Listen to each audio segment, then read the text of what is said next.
రైతు సోదరులకు నమస్కారం. మనం వచ్చేసి నా పేరు దేవేంద్ర.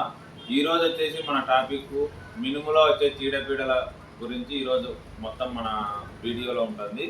మనం మొదటగా వచ్చేసి మినుము పంట విత్తనం వేసినప్పటి నుంచి తర్వాత లాస్ట్ కోత వరకు వచ్చే చీడపీడల గురించి ఇప్పుడు తెలుసుకుందాం మన వీడియోలో. ఫస్ట్ వచ్చేసి మనకు తెల్లదోమ మినుములో వచ్చేసి ఎక్కువగా తెల్లదోమ, పచ్చదోమ, దీనివల్ల చాలా రైతులకు ఇబ్బందిగా ఉంటుంది. అది వచ్చేసి తెల్లదోమ ఎక్కువగా ఉండడం వల్ల మినుములో వచ్చేసి పల్లాకు తెగులు ఎక్కువగా రావడం వల్ల దిగుబడులు అనేవి తగ్గిపోతాయి.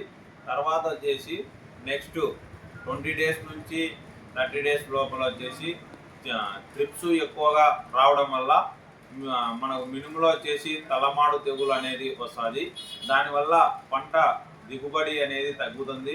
తర్వాత మొక్కలు అనేది అక్కడక్కడ చనిపోతాయి.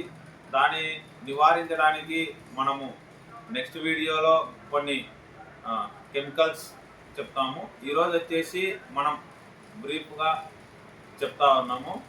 తర్వాత మీకు వచ్చేసి 30 డేస్ నుంచి 40 డేస్ లోపల ఫ్లవరింగ్ స్టార్ట్ అవుతుంది. దాంట్లో వచ్చేసి పచ్చ పురుగు, లద్దె పురుగు, తర్వాత వచ్చేసి పూత స్టేజ్లో వచ్చేసి మనకు ఈ పూతలో పురుగు అనేది వస్తుంది. దాన్ని కంట్రోల్ చేయడానికి కొన్ని సింథటిక్ పైరిత్రాయాలు వాడాలి. తర్వాత వచ్చేసి మనకు నెక్స్ట్ స్టేజ్లో వచ్చేసి ఫంగిసైడ్ అంటే తెగుళ్ళు ఆశించేవి వస్తాయి.